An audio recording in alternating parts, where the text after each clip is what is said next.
Awesome. This is what your project's going to look like with the plywood up.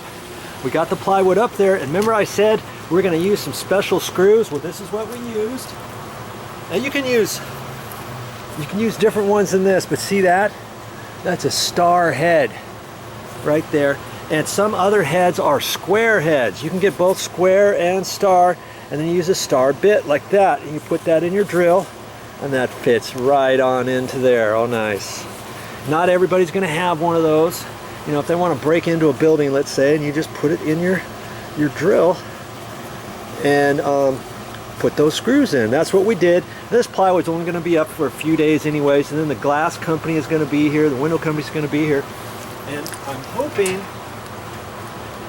hoping I'm going to be able to come back on this week when the glass company is here and maybe show a couple shots of them installing these windows and the trim or whatever, or maybe just the final product or whatever. But this was what this video series was about. Not how to install the windows, but how to remove an old style window. Now, you know. Hey, and if you say you don't have a screw tip, you see this? You get the right screws, you get the free bit. Remember that.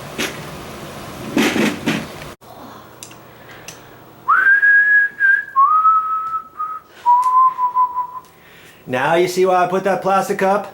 Oh yeah, there's not any dust on here. Look at that, nothing. I've got nothing there because I got that nicely bagged off. We were real careful when we took the window out so we didn't gouge the plastic and let anything come in. This is bubbled just a little bit. It's kind of bowed out a little bit because of some air coming through the plywood and stuff, but that's fine. Now they can work in here knowing that nothing is dusty for the next 3 or 4 days. I'm just going to leave this plastic here over the computer just so that they can see that I was here, that I tried to do something nice for them. Okay?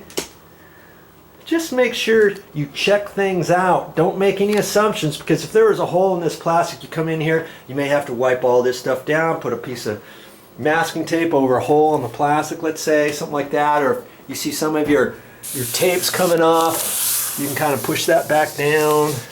You know, whatever you got to do. I ended up double taping this so that I could make sure that I didn't have any issues later. And son of a gun, it's fine. That's all I got for this time. But I'll be back with more videos.